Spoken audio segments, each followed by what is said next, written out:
Okay, now. So we are going to continue with the transformer and then touch a bit on the motor.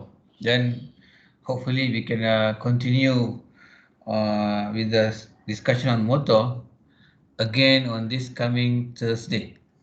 Okay, Thursday we will have our class again.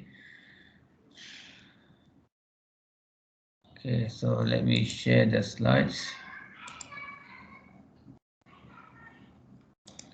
So can you see the slide? Yeah, we can see the slides, sir. Okay, thank you for confirming. So I'm just gonna walk through again on the ideal transformer and equivalent circuit. Okay, or the previous part already being covered. Okay, so again, this figure shows the model for a ideal transformer. A model for an ideal transformer. So you will have, meaning to say, if you have a transformer and if you want to represent in an equivalent circuit, this will be the one. So you will have your resistors and the inductance in series, and then you have another resistor and inductance in parallel. Okay, and this will be the coil, the primary and the secondary coils. And then on the secondary side you will have two components, which are the secondary resistance and the secondary reactance, the inductive reactance. Okay, now this is the transformer.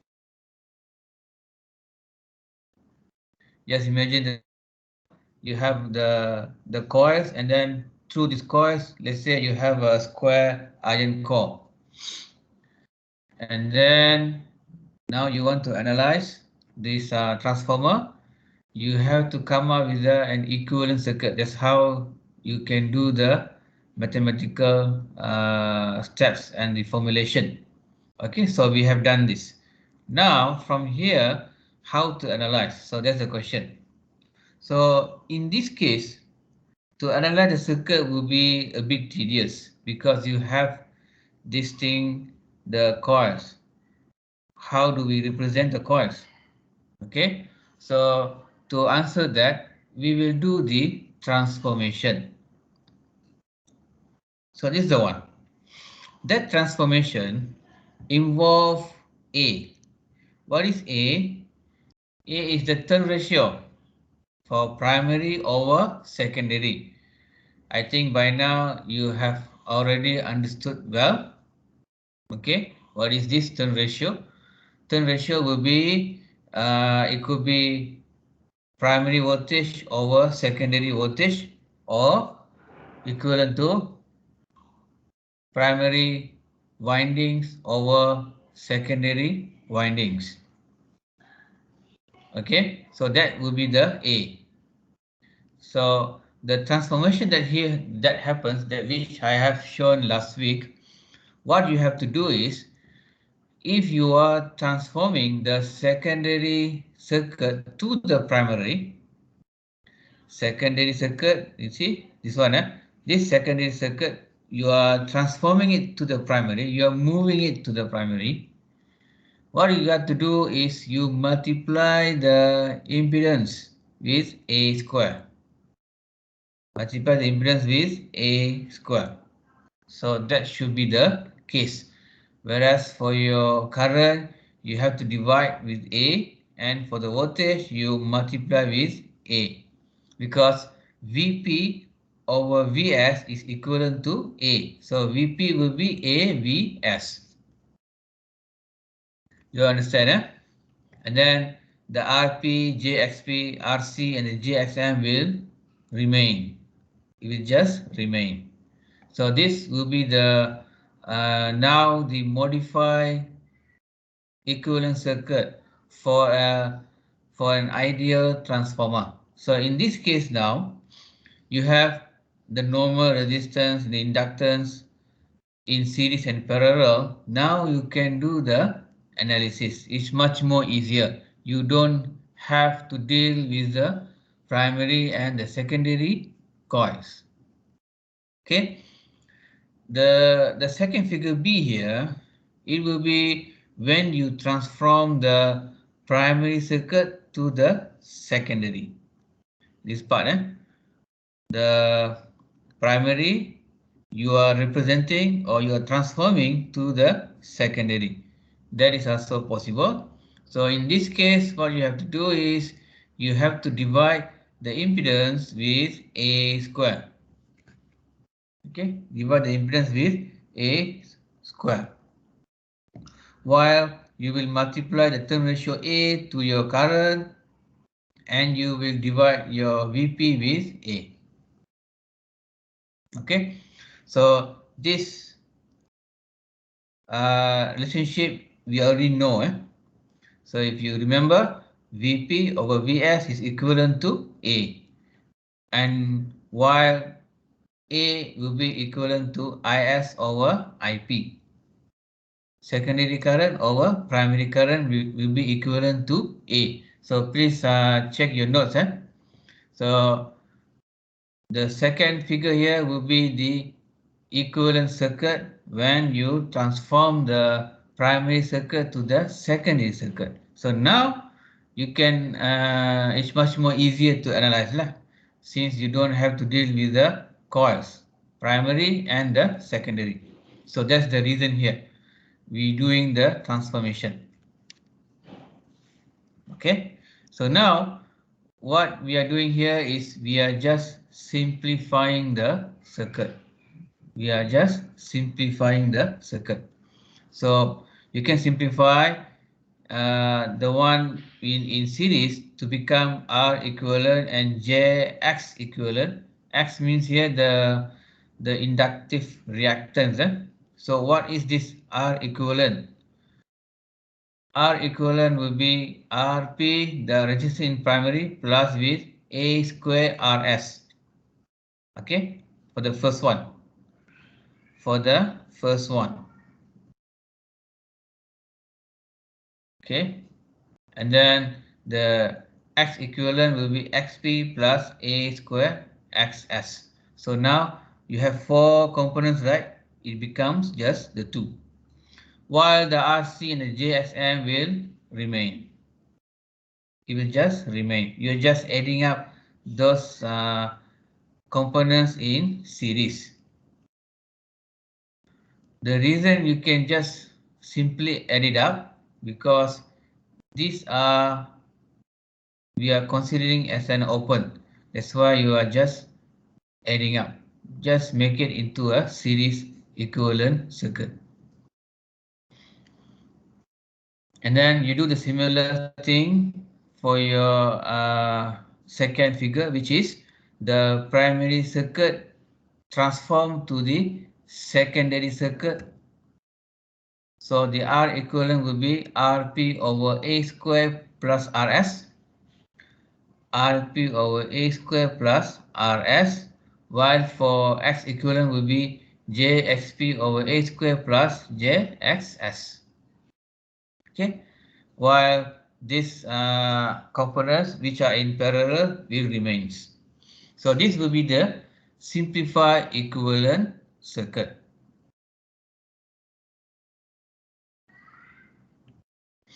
Okay, so this this series equivalent impedance. Okay, this will be the series equivalent impedance, while this will be the excitation branch.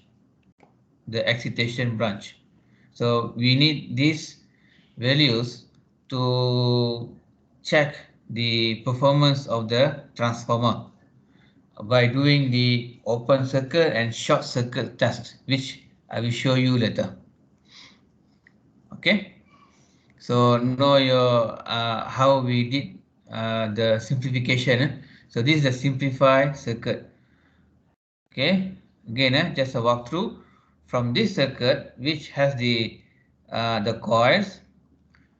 we turn into simply resistance and reactance, okay, and then this is through transformation, and then we simplify again until you reach this stage. Okay, now the open and short circuit test, okay, these are very simple concept. So we don't have to go through this. We already know what kind of losses in the actual transformers. The copper losses, I square R, the AD current loss, the resistive heating losses in the core of the transformer, the hysteresis loss, and the leakage flux. We have covered this. Okay, now for the open circuit test, the transformer rated voltage is applied to the low voltage side. The X1, X2 means the low voltage. H1, H2 means high voltage. That's the terminology for transformer. That's the terminology for transformer. H1, H2 is for high voltage. X1, X2 will be for low voltage. It also indicates the polarity of the transformer. So in the open circuit, we also can call it OC, open circuit, OC. Voltage will be applied to the low voltage side of the transformer while we let the high voltage side open. Okay, so how do we do the open circuit test? We apply voltage at the lower side while the high voltage side is let open. And then you do the measurement of the power, current, and voltage. So since the high voltage side is open, the input current IOC, open circuit current, is equal to the excitation current through the shunt excitation branch. So because this current is very small, about 2 to 6% of the rated current, the voltage drop across the low voltage winding and the winding copper losses can be neglected. So you will get your RC equivalent to V naught over I naught cos theta. And then it's equivalent to Z over cos theta. Because V naught over I naught is Z. So Z naught cos theta. You also can write in the form of RC equivalent to P naught over I naught square. Okay, this is the power formula. P equals to I square R. And then you have your XM, the inductive reactance, V naught over I naught sine theta, or Z naught over sine theta. So this will be the real part, this will be the imaginary part. Okay, RC and the XM. See, RC, XM. The current flowing through this excitation branch when we do the open circuit. This part is open, and then this part, the lower part will be connected to a voltage, a low voltage.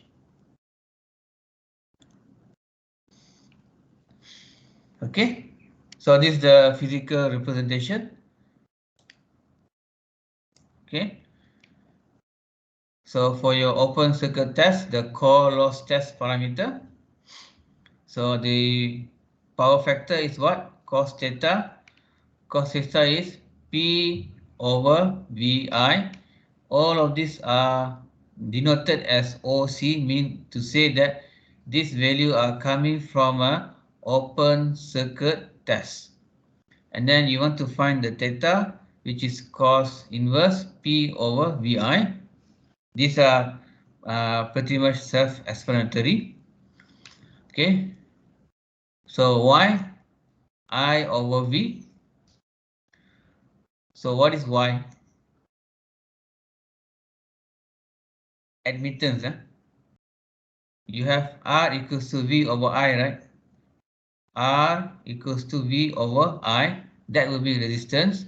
So you inverse the resistance, you will get the admittance, the conductance.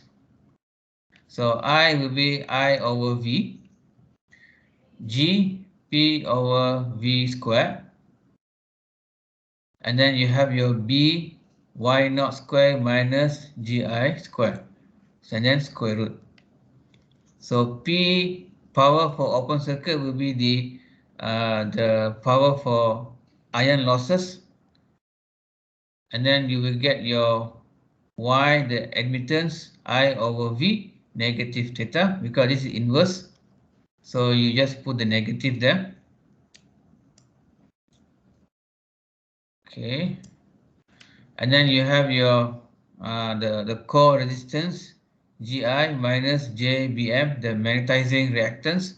So this is also equivalent to 1 over RC minus J 1 over XM. So in this case, the difference is they just represent the value of R as G and B. So what is G? 1 over R. What is B? The suscitance 1 over XM. Okay. The same thing here that we have covered before. You have R resistance, you have X reactance, and then you have Z impedance.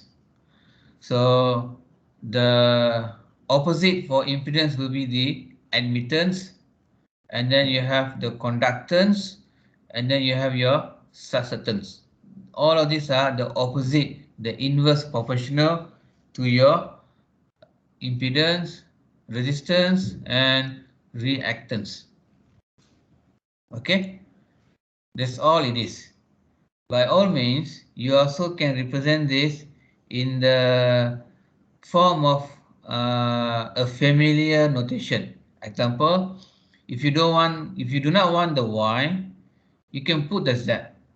Z equals to V over I. That's it lah. You understand? Eh? If this G, you can change it to R. R equals to P over I square. That's all. They are same, they are equivalent. It's just since these are in parallel, parallel means you have to do 1 over R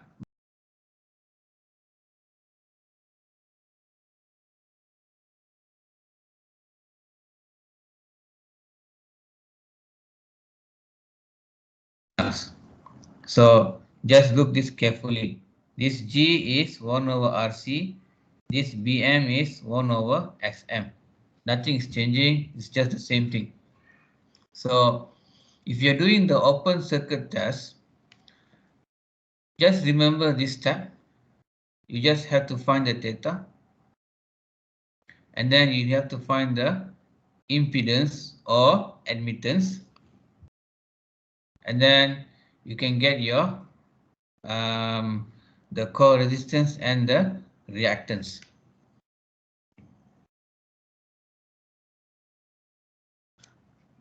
So this measurement in the open circuit test is normally done on the low voltage side, on the low voltage side of the transformer. Since the lower voltage are easier to work with, so that's the main reason.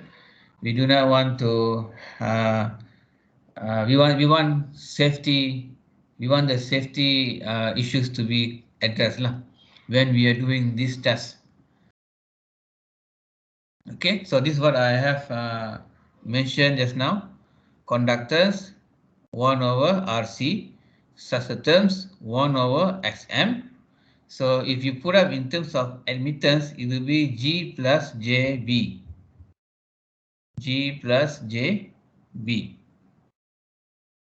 This is in the form of inverse of your known values. That's all it is.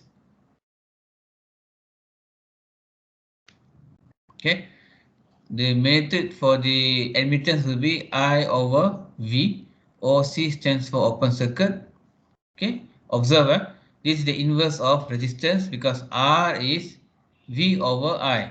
R equivalent to V over I. So Y will be I over V. And then you have your power factor cos theta P over VI. Get the theta. And then you add the angle.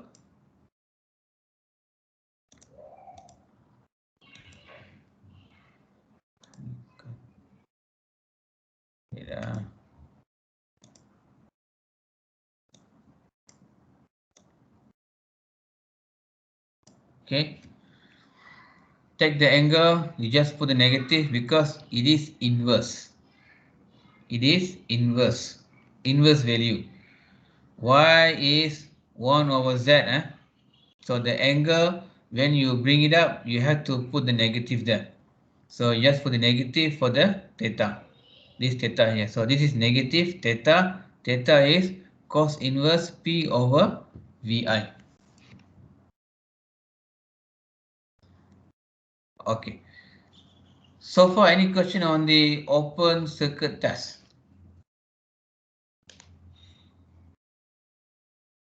No questions so far. You are just going through with the same formula. The only thing here difference is you are doing some work. What work is that? You are doing an open circuit test, but you are using the same formula that you have covered before. There is no new formula that I'm showing here.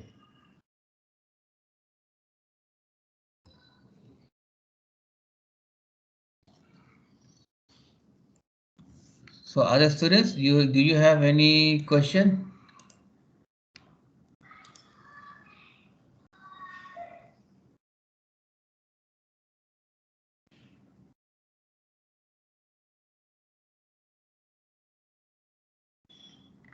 Okay.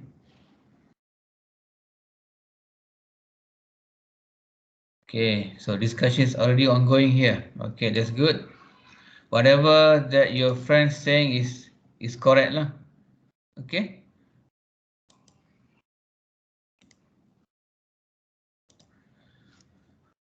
Okay, you put the negative because it's inverse. Example, if you put z, y is equal to 1 over z. 1 over z. So the angle is at the bottom, at the denominator. So if you bring to the top side, you have to put the negative. So that's why you already put the negative from the beginning here to show that this y here, the admittance, is the inverse of impedance. Admittance is inverse of impedance. So what's happening here is you are doing the work independently. First, you find the magnitude of the admittance, and then you find the phase angle of that admittance. How to find the phase angle? You use the formula P equals to IV cos theta. P equals to IV cos theta. So what is theta here? Theta here is the phase angle difference between the voltage and the current. Please go back and check the previous notes. Everything is there.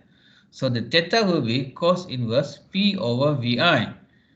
The reason we have OC to indicate that we are doing the open circuit test. So how do we do open circuit test?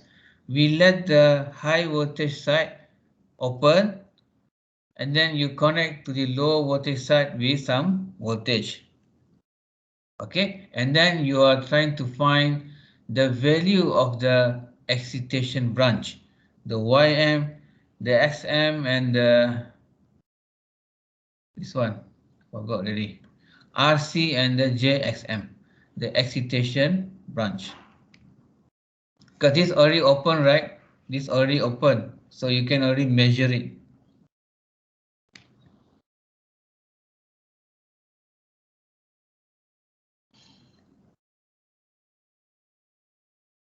Okay, so straightforward. Okay. Okay, now the short circuit test. Previously it was open circuit, now short circuit. So for short circuit, what do? we short circuit the low voltage side, short circuit the low voltage side, and the high voltage side we connect to a variable low voltage source. So now the measurement will be done at the high voltage side. So what do we measure? We measure the power, short circuit current, and short circuit voltage. The applied voltage will be adjusted until the rated short circuit current flow in the winding. So the voltage generally much smaller than the rated primary voltage. These are just small voltages because you just want to see and check what will be the possible resistance that we may encounter in the coil or for the transformer. So you don't need to apply high voltages. So similar thing is just another recap. So what's the thing to recap here? The formulas, but used for a certain application. What application here? The short circuit test. We have done the open circuit test before. So for short circuit test, if you want to find your theta, that will be power over VI. That's it. You already measure the power, the current, the voltage. Can you find the phase angle difference between the voltage and the current? Of course you can.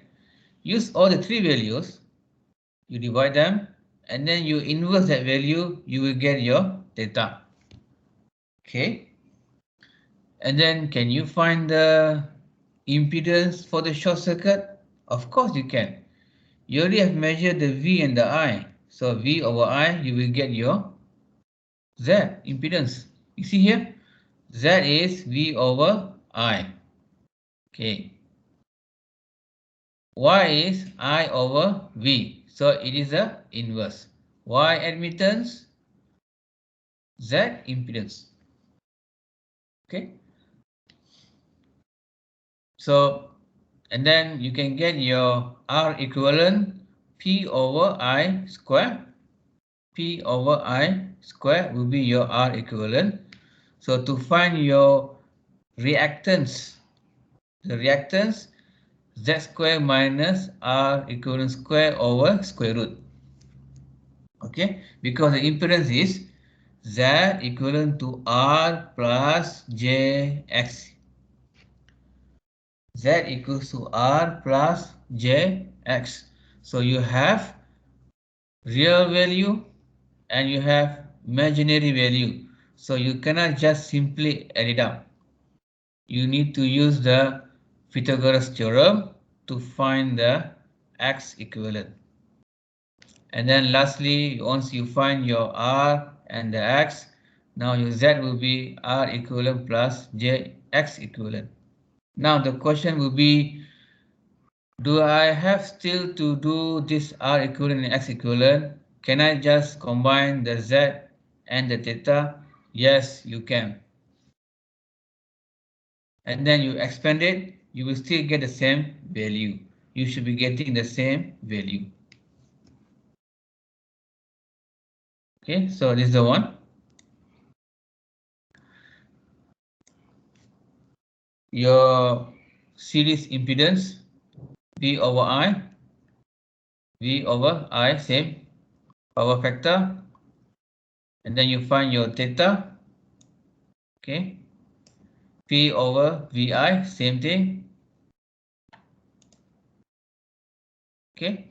Now you have your Z impedance. See, V over I, theta.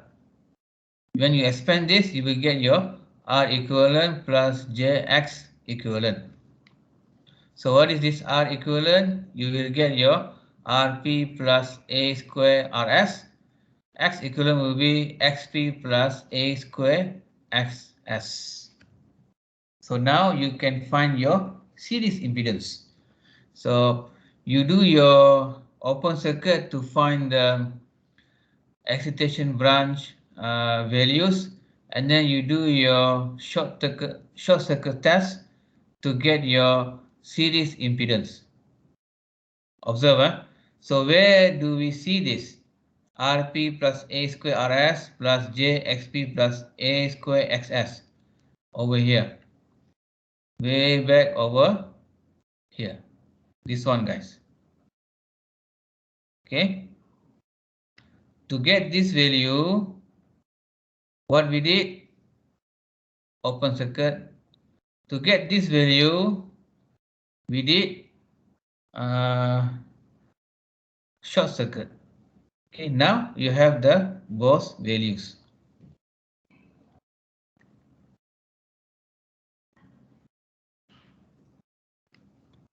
Okay, so just to reiterate what we have covered so far, the open circuit test is usually performed on the low voltage side.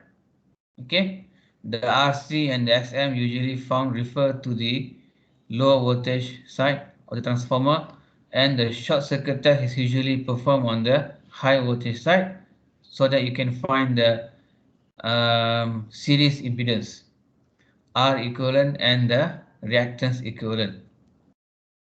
So all the elements must be referred to the same side, either high or low, to create the final equivalent circuit.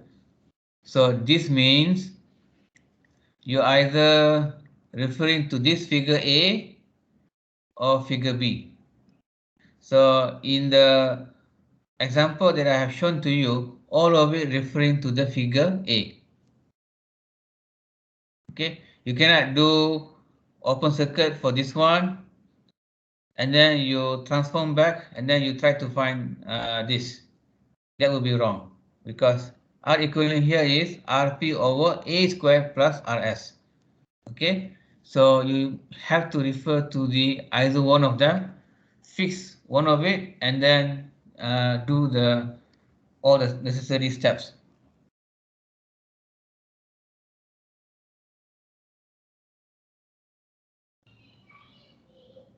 Okay, any questions so far?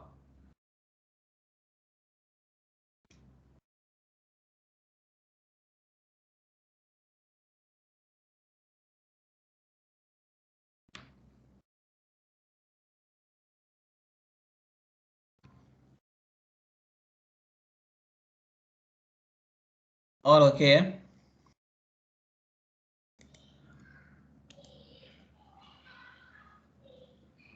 Okay.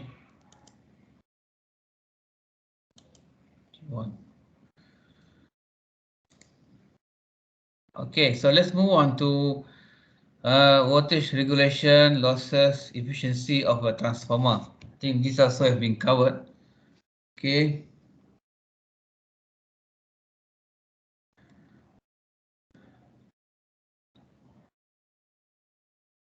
So this is about the voltage regulation,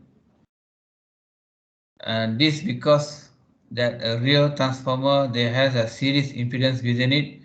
The output voltage of a transformer will varies with the load even if the output voltage remains constant. So for convenient purpose, it is usually we define this quantity called as the voltage regulation VR.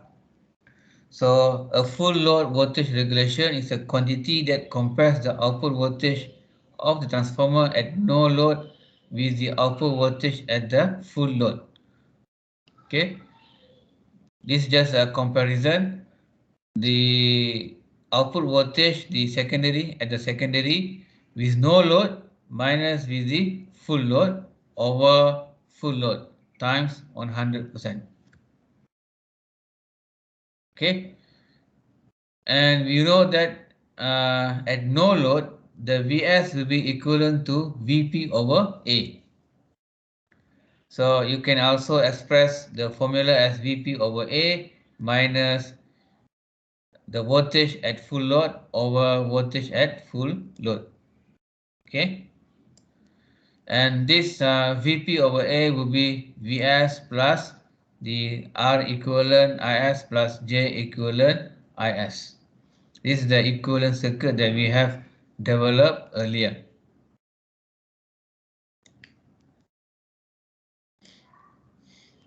Okay, So if the transformer equivalent circuit is in the per unit system, then the voltage regulation can be expressed as Vp minus the Vs over Vs times 100%. This is for the per unit PU. So usually it's a good practice to have as small as possible for this voltage regulation, so that for an ideal transformer the VR will be equivalent to 0. This indicates there is no losses. So in actual practices, it's always not a good idea to have a low voltage regulation. Sometimes we do need the high impedance and the high voltage regulation to reduce the false current in the circuit. So they have their own uses lah, depending on the situation. Okay. Now these transformers, they are also compared by their efficiencies. The efficiency is simple: P out over P in times 100%. If you zoom in into your P input, this is where you will have your losses. Okay, so you can also express as PR over PR plus P loss times 100%. If it is an ideal transformer, the efficiency will be 100% because P out is equivalent to P in. Whatever power that you give in, that will be the amount of power you will get at the secondary or the output. But since you have all of these losses, copper losses, hysteresis losses, AD current losses, leakage flux, so some power will be gone. So usually you will have a less power output as compared to the input power. Okay, so when you critically expand this formula, which we actually have done before, you will get the this following formula. Because this P output is Vs Is cos theta, okay, over all the losses, the P copper plus the P core plus the Vs Is cos theta. And for P, the copper losses, you can get your I1 square R1 at the primary and the secondary I2 square R2. Okay, so this will be the efficiency of a transformer. This is, you have to use if they are giving you all those copper losses, hysteresis losses, and also possibly the eddy current losses. Okay, this is a very simple example, a very simple one. You have a source provides 1.64 kilowatts, and then your output power is about 1.55 kilowatts. There are some losses about 90 watt. Okay, what will be the efficiency? So you will just take the 1550 over 1640 times with 100. You will get the efficiency of the transformer, 94.5%. Okay, usually this part is quite straightforward. Okay, what about this part, guys? Do you have any question?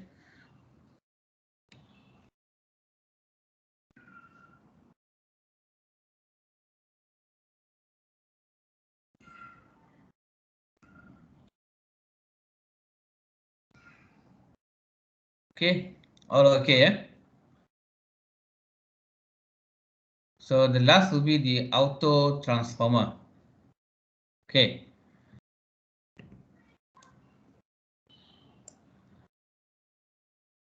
So the polarity of a transformer can be shown by means of dots on the primary and the secondary terminals. Okay, this is the one, the dots. So by convention wise, the H1, H2 will be for your high voltage, and X1 and X2 will be for your low voltage. Okay, and depending on the levels, you can do the additive and subtraction polarity by using all of these four dots. So we will go through one example of that. So in this case, when you are going across, it will be the additive, and when you are going for in a straight direction, that will be your subtractive. Just the convention wise. Okay, usually all the transformers, they have the additive polarity. Additive polarity means you will have this following notation, this following symbols. You have your H1, H2, and then the X2 and the X1.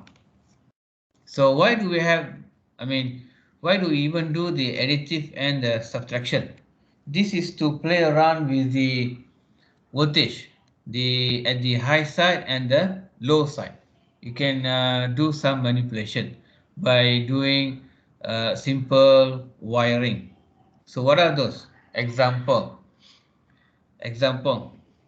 you have a standard 15 kilo VA.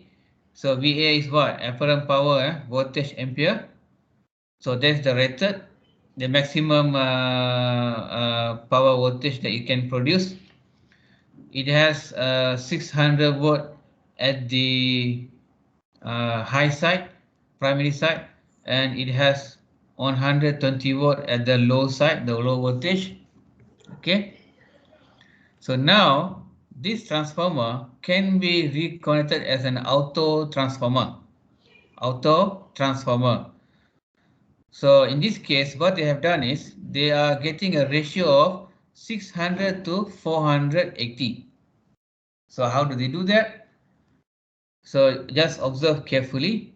The H1, H2 going to the primary. The H1 and X1, they are short circuited. Okay. So that and then the H2 and the X2, they are being subtracted. Subtraction. 600 minus 120. 600 minus 120. Okay. 600 minus 120. So you got 480 volts. So now the ratio will be 600 to 480. Now there is another example where the transformer is reconnected as a 600 to 720. So in this case, what they are doing, they are connecting the H1 to the X2, while for the secondary circuit for the voltage, H2 to X1, H2 to X1. So this will be the additive, 600 plus 120, H2 to X1. This one, guys, H2 to X1.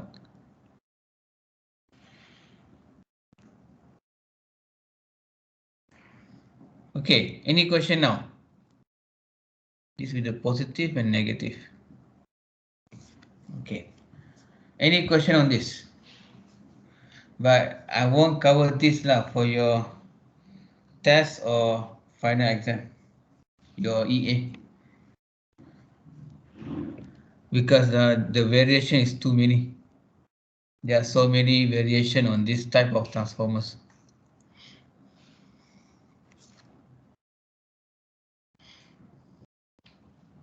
Okay, these are just a very brief introduction to the auto transformer. Parallel operation of single phase transformer. So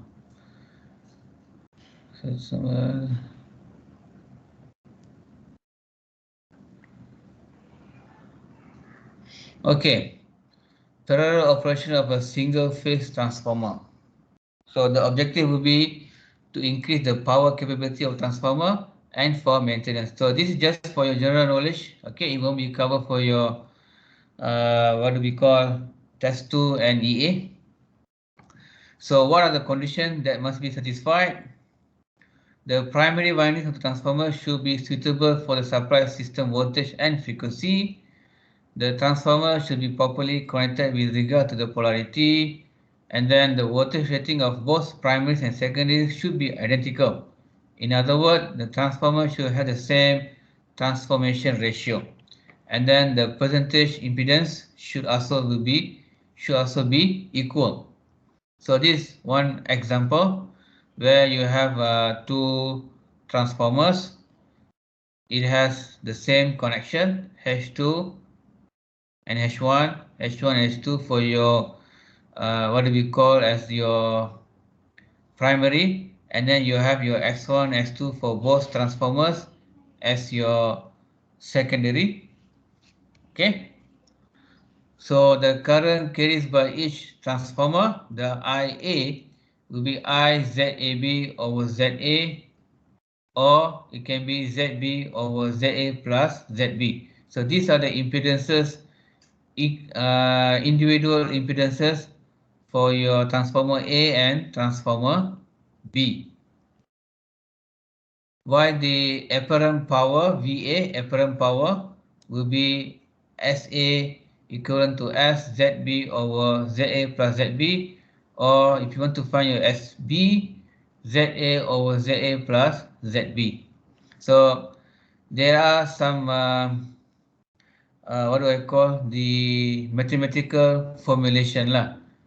Okay, similar like to your current divider and voltage divider formula, which we have covered during the Kirchhoff current law and Kirchhoff voltage law, KCL and KVL. Okay, but I'm not gonna go into detail of this because I won't be covering this. So that will be all for now for transformers. Okay, do you have any questions, especially on the this part here, open circuit and short circuit test, and your equivalent circuit simplify? This is the main important part for you.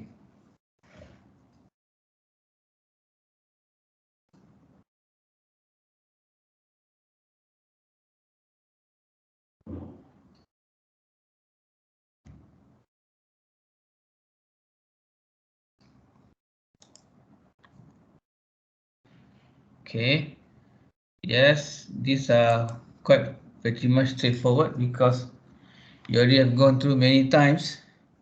Okay, then now I will move to motor, the last chapter in electrical power and machine.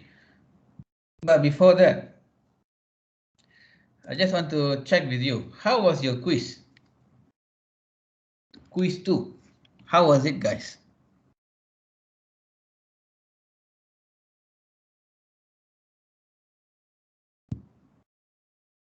Was it simple, straightforward, or was it difficult?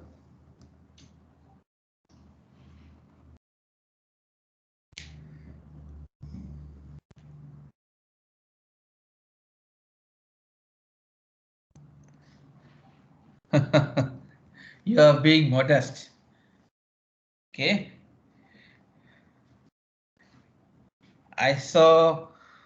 I observe your performance is much better as compared to your quiz 1.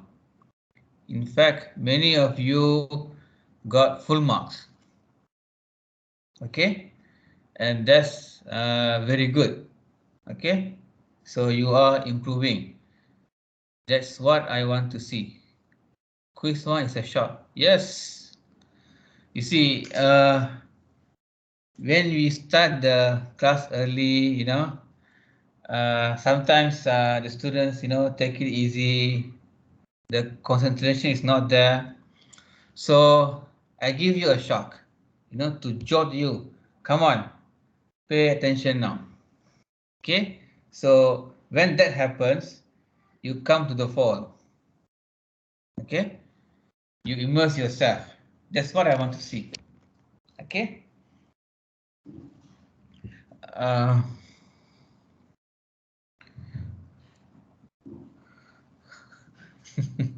no. That's not the case. They are similar. They are just a similar question. It's just the circuit could be more difficult. But I won't even say difficult. It's a straightforward circuit lah. If you can understand that, it's easy for you. But anyway, you have gone through that. Okay. So please learn from it, guys. Um, the first step must be always firm. Okay. You have to do that. I have uploaded your quiz too in the Microsoft team. Your quiz tool is available now in Microsoft team. You can check the files, quiz tool mark scripts. Okay, quiz tool mark scripts is there already. You can go and have a look. I don't like to keep it for me lah. I like to share early as much as possible. Okay, as the time permits, so that you also know what you have done, and then by end of week 12 you already have some idea about your coursework. Okay, now it's week 9. Next week will be your test 2. Assignment 1 still being marked. Okay, assignment 1 still being marked. I think I can give it to you. I'm not sure whether this week or next week. Your lab report 1, lab report 2, and also your assignment 1. Okay, but no worries. All the assessment done during the lectures, I will give you back. The marks, especially those marks, and that includes your project. Okay, I won't keep it for me. You will get to know your coursework. Okay, now FUMA is 20 lah. Check your quiz 2 question. The marks is there.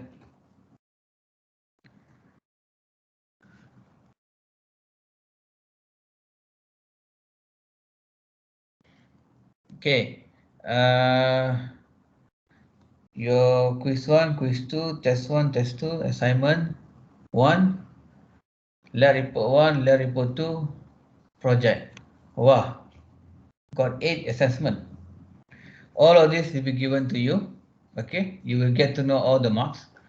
But of course, you have to remember, you have the final one, the EA. Okay, so you have to be careful. So for those guys who will be in the A or A minus region, you cannot relax. There is no guarantee you will still get an A if you don't focus in the right manner during your EA. You understand? The concentration, the focus, the discipline must be the same or even better. Okay, so remember this guys, there is no guarantee you will still get an A just because you are in the A or A minus region. Okay, you must understand this. For those in the region of B plus and below, you have a lot of you have to give a lot more efforts. Okay, you have to give a lot more effort. Put your efforts in. Give your best. Don't take it easy. Okay, so what I'm trying to say here is, even though you are in B plus or B region, you still have the chance to get an A. For C or C plus region, you still can upgrade your grades to even B plus or A minus. There is the possibility there. The possibility is there. The opportunity is there. But there is no guarantee, because I will mark based on the answer scheme that I have, which of course it will be open-ended. Okay, so guys, now it's week 9. I'm reminding you now so that you will remember that, not to lose your focus, your concentration, and also your discipline. Remember guys, this is for your future. I was like you guys, doing all this degree. I did diploma first 3 years, and then the degree 3 years, 6 years. I will be always at the high tension. Okay, because I have been given the opportunity to be in university. Of course, being in university is not the only way to success, because my father never went to university. He still become a very successful guy. Okay, university is one tool, but those who cannot have the opportunity to enter university, they have other means to be successful. Those who are in the university, you have to grab that opportunity. Okay, this is my advice to you. You don't get me wrong. Getting a good degree is not the only way. Of course, yes, I admit that, because even in my own family, I'm seeing all of those stuff. But it's one of the means to get a better life. So since you are having this opportunity, it is your moral obligation to do your best and to give your best. Okay? Always remember this, guys. And why I'm saying this, because your parent also sacrificing a lot, so that they can send you to university. So please do appreciate that. Okay? Don't give less than 100%. Give your best and attend the class. The attitude, the discipline must be there. Okay, that would be my advice lah. I'm giving this now so that in case I forgot. Okay, I hope you don't mind. So let me open the motto now. The motto slides. Where is it?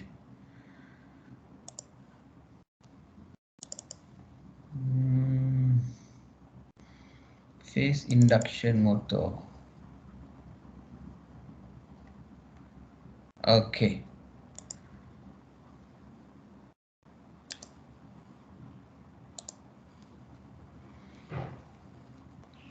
Okay, guys.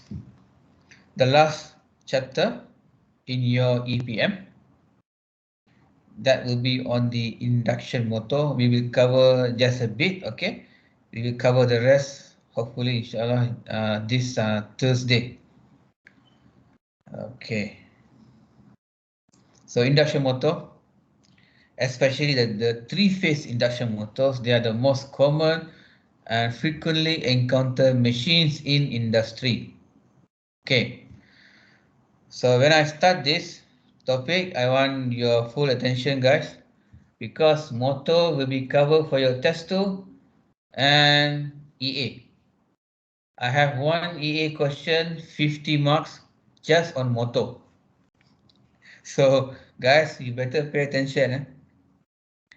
So this motor, they usually have a very simple design. If you have seen the motors, usually they have a very simple design, and they are low cost and rugged and requires little or no skill maintenance. Even um, the construction is also quite straightforward. A motor is one of the I would say an old device which still being used until now, and it has a wide range of power ratings. From a fractional horsepower to 10 million watts. There are a variety of power ratings for this motor, depending on the context and application. These are explosion free because due to the absence of a commutator or slip rings and brushes with their associated sparking. But having said that, there are motors which has the tendency to explode. So for safety issues, they will have the casing, which will be explosion proof. And this motor they run at nearly constant speed from zero to full load, and its speed depends on the frequency of the power source. So due to that, it's not easy to have a variable speed control. These are the case for the old motors, but now those electronic motors with the electronic circuit, you can do control the speed. The speed can be varied. These are those analog type, uh, which are fully electrical. That's the difference between the electrical and electronics.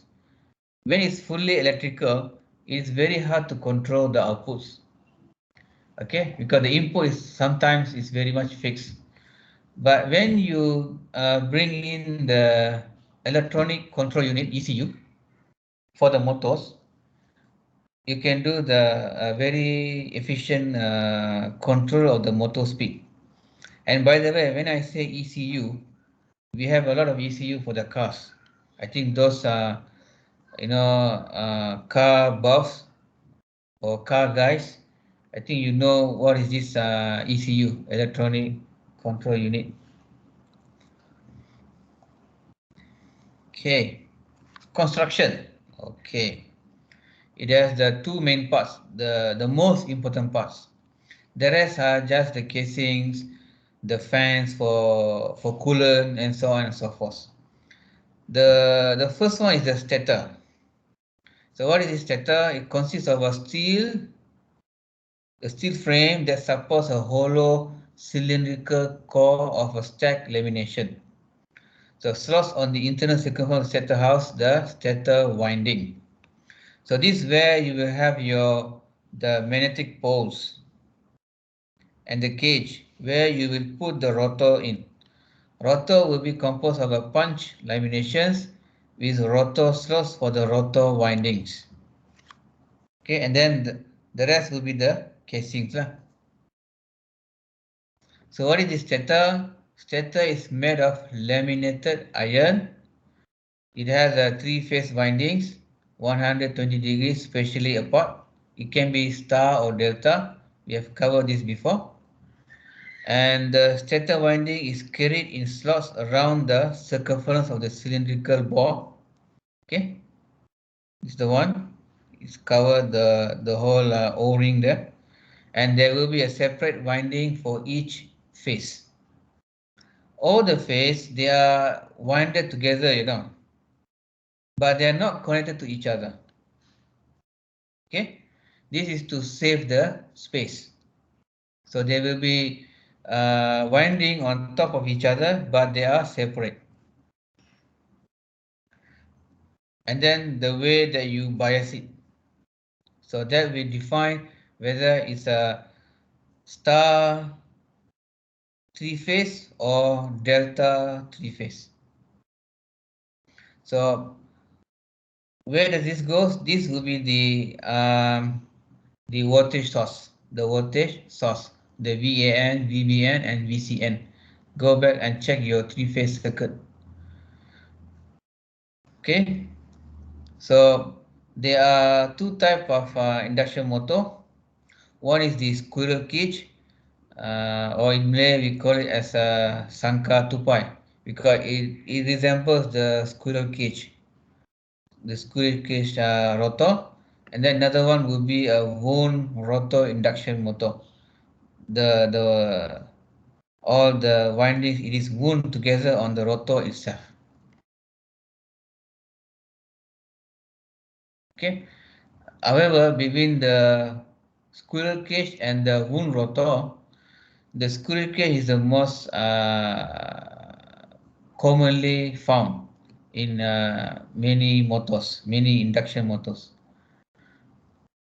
So this squirrel cage rotor consists of a copper bars, and these bars, they are welded to a copper end rings, so that all the bars are short circuited.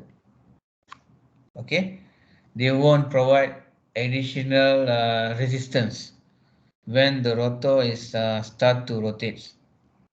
Okay, you have these copper bars, okay, and then they are attached to the copper end rings. Okay, this wound rotor, they have a three-phase winding as well, similar to the stator winding. And this rotor winding terminals, they are connected to three slip rings, which will turn with the rotor. And the slip rings and the brushes allow external resistors to be connected in series with the winding. And the external resistors are mainly used during the startup under normal running conditions. The windings should be short-circuited externally. So the wound rotor, they have a different way of starting up. Sometimes we connect an external resistors so that you can start the motor. And once the motor has reached the synchronous speed, usually these resistors will be short circuited, so that it won't burden or provide an extra load for the operation of the motor. Okay, same stuff. Okay, now let's look at this. The rotating magnetic field. So this is an example of a balanced three-phase windings. When we say balanced three-phase windings, they have 120 degree to each other. Okay. So this rotating magnetic field with a constant magnitude will be produced, and it will rotate with the speed of ns. What is ns? Secondary winding? No, ns here means synchronous speed. So unfortunately, we are using the same symbol. So you have to be careful. When you are dealing with transformer, you may use an S. That will be secondary windings or secondary circuit or secondary turns. In motor, the NS will refers to the synchronous speed, and this synchronous speed is expressed in revolution per unit per minute RPM. The formula would be 120 times the frequency over P. What is P? Poles. How many poles is being used for that particular motor? Usually the number of poles will be given. Either a 3 pole or 4 poles, 6 poles, 8 poles, 12 poles, it depends. The, the number of poles usually will be given. Okay, so this is an example. For a frequency of 50 Hz and with this much of number of poles, this will be your synchronous speed. So you can see that 120 times 50 over the P, when you divide by 2, 4, 6, as you increase the number of poles, the synchronous speed start to reduce.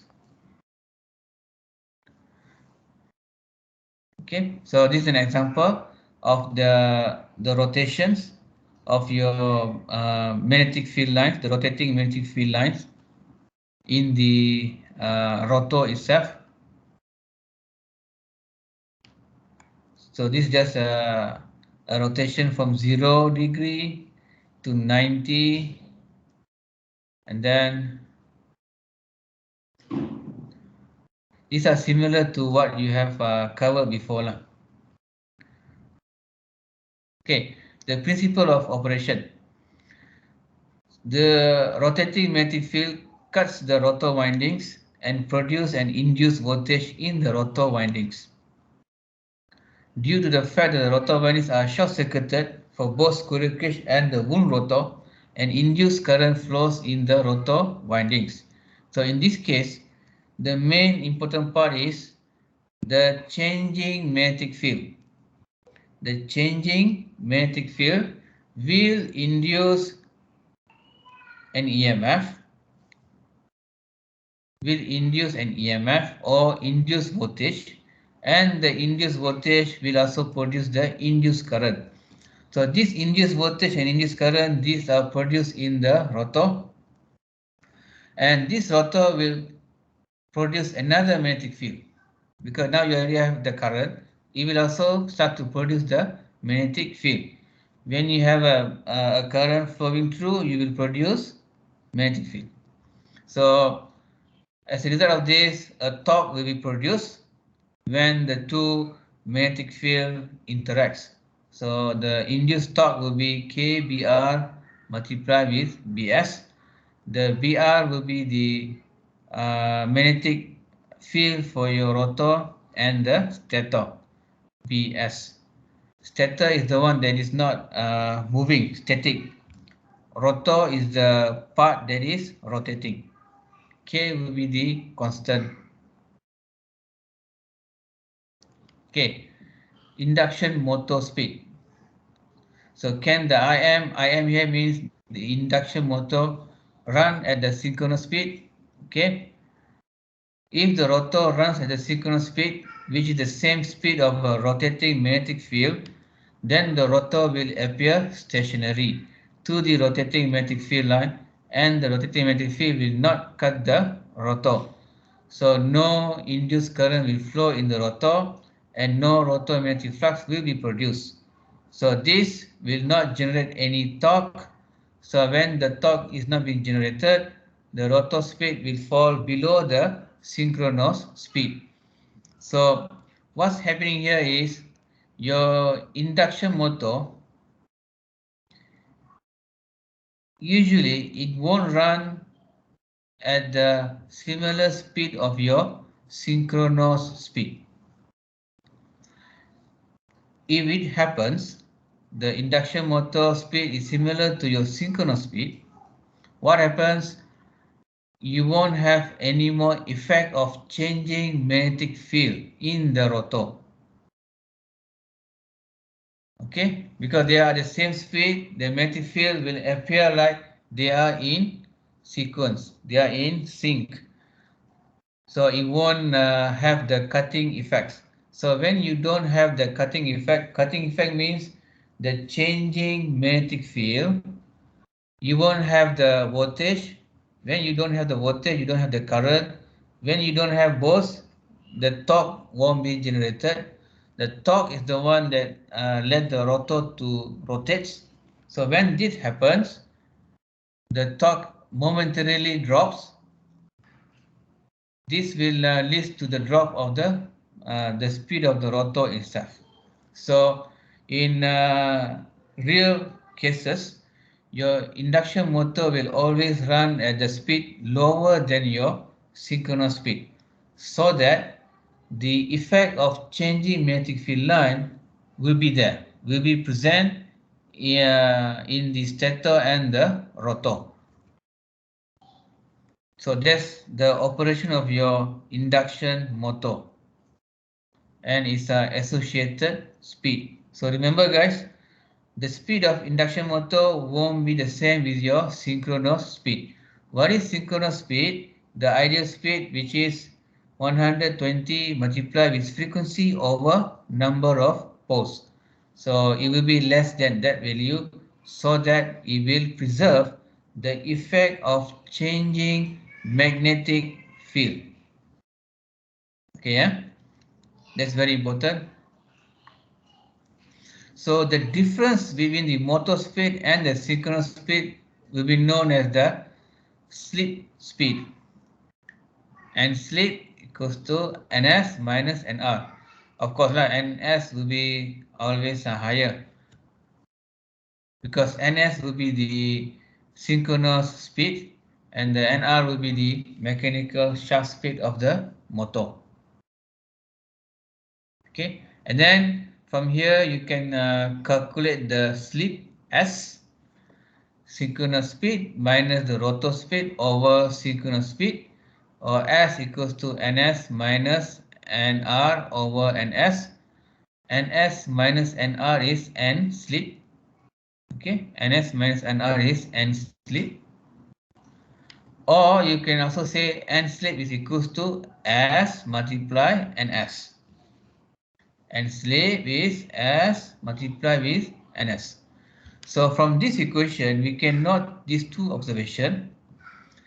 If the rotor runs at the synchronous speed, the slip will be 0. Okay. And if the rotor is stationary, S will be equals to 1.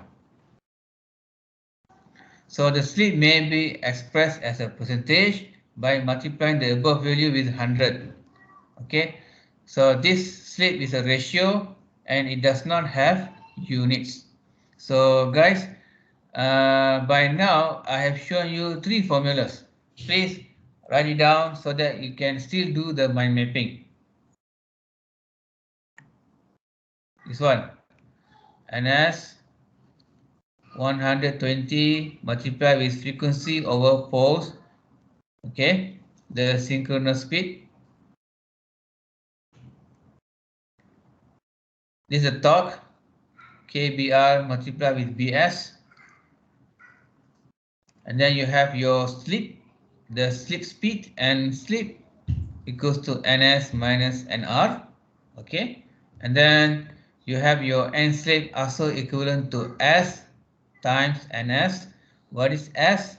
S will be the slip, the difference between the synchronous speed and the rotor speed. Okay, now the frequency of the induced EMF and current in the rotor. So the frequency you use the still use the same formula. F equals to P multiply with N slip over 120. Previously it was NS, right? Now we are using the N slip. Fr will be the rotor frequency, P will be the number of stator poles, and then SL will be the slip speed, RPM. And what is this N slip? NS minus NR, or S and S. This one. N slip S and S. S times NS. Synchronous speed. Okay. And then now you have your P and S over 120. That will be the frequency of your synchronous speed. So the rotor frequency is being related back to your synchronous frequency by this formula, Fr equivalent to S slip multiplied with the frequency. Or you can also express this in the angular frequency, omega R equals to S multiplied with the omega. They are just the same formula. The only key difference here is the slip. Okay. See here, this is the NS 120 F over P, the synchronous speed NS. Capital or small case, same. They are just the same. Here, they are using the slip speed. What is the slip speed? S times ns. Okay, so when you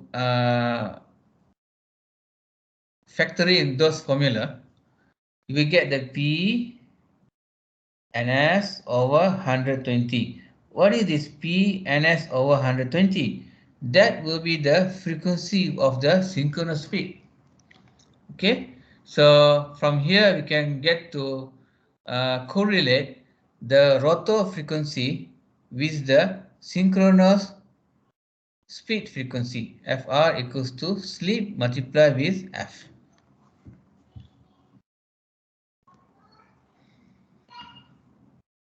So far, any question?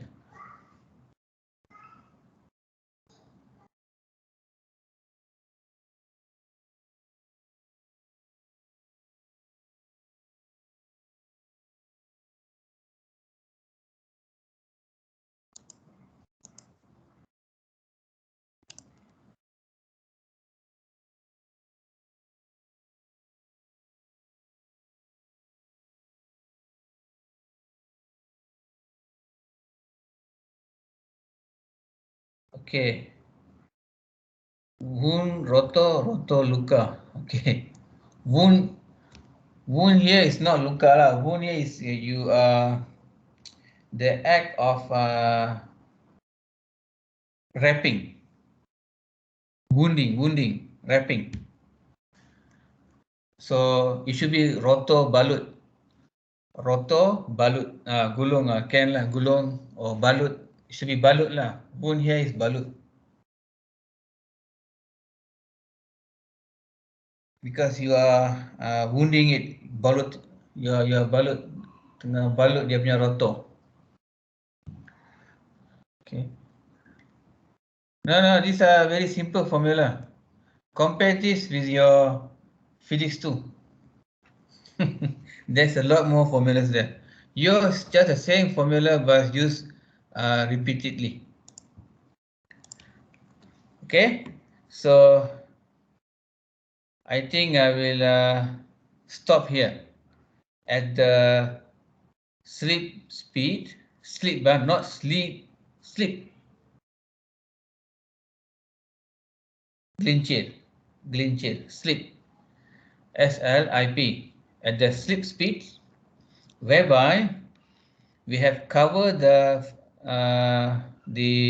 rotor frequency in relation to the synchronous frequency by multiplying it with the slip, SLIP.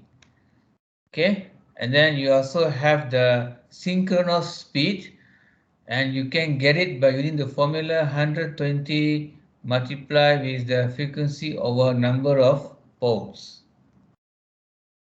Okay, and then you also have the slip, which is n slip over ns, or n slip equals to s the slip multiplied with ns. Okay, I think for today this should be fine.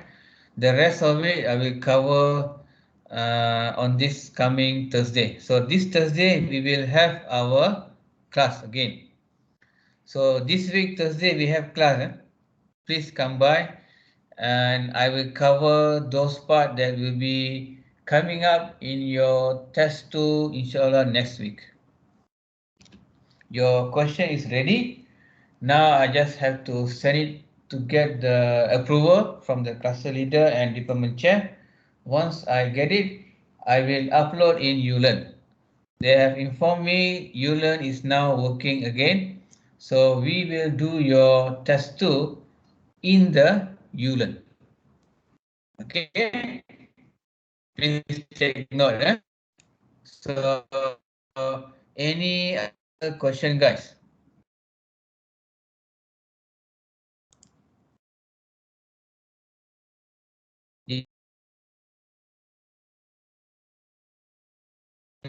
Team, and of course I will upload as the usual cases in the ulearn.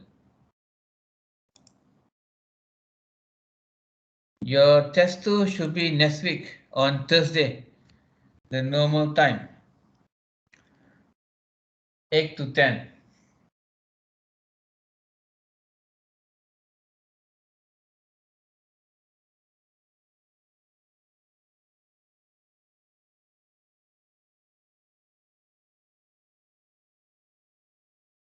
Or you want during your lab time?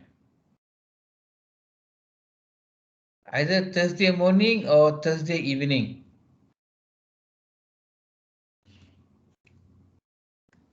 Can we have it in the evening, sir?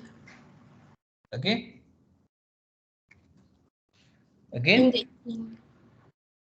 Week? Can we Week have our level. test in the evening? Evening. Oh, you're saying evening. Okay. Later you guys tell me in the WhatsApp. Okay? Either uh, next week is 8 July. Okay. Test 2.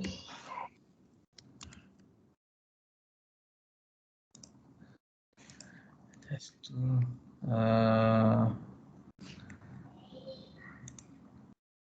Test 2. When guys? 8 July. Okay. Test 2. 8 July. 1.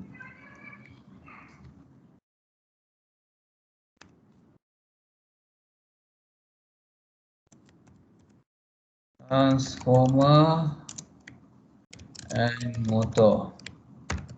So I on whether 8 to 10 or 4 to 6. Yeah. Okay, you got your vaccine appointment on 8 July. When is the time? The appointment would be in the evening, sir. Around 5, if I'm not mistaken. Okay, 5. Is that only you? I'm not sure about the others, but right now I am the Okay. only. What about the rest?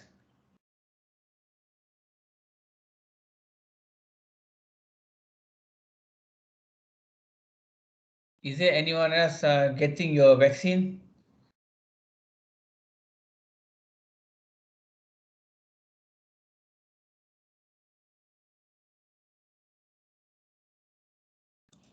Okay. Okay, if that's the case, I think we can proceed with your test. For I think for Ashraf, I will have a different one for you at a later time, at another time. But the rest, except for Muhammad Ashraf, the rest should be doing your test on the 8th of July. Okay, the timing I will let you decide after this. Then you tell me. I do prefer morning because morning is the suitable time.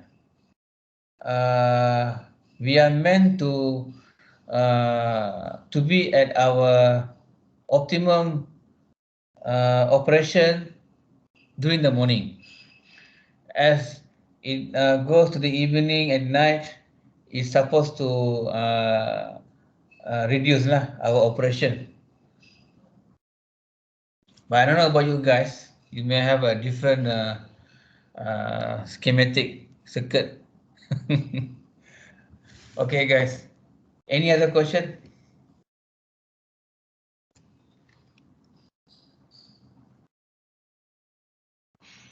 Never mind, Ashraf. You already told me, and thanks for informing me earlier. I will devise a plan for you. Car coaster. You guys come and see me, when you're able to enter UTP.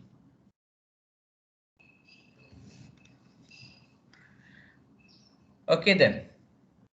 Uh, Anything, please do update me through WhatsApp. Okay. So have a nice day, guys. All right. I Thank you, will sir.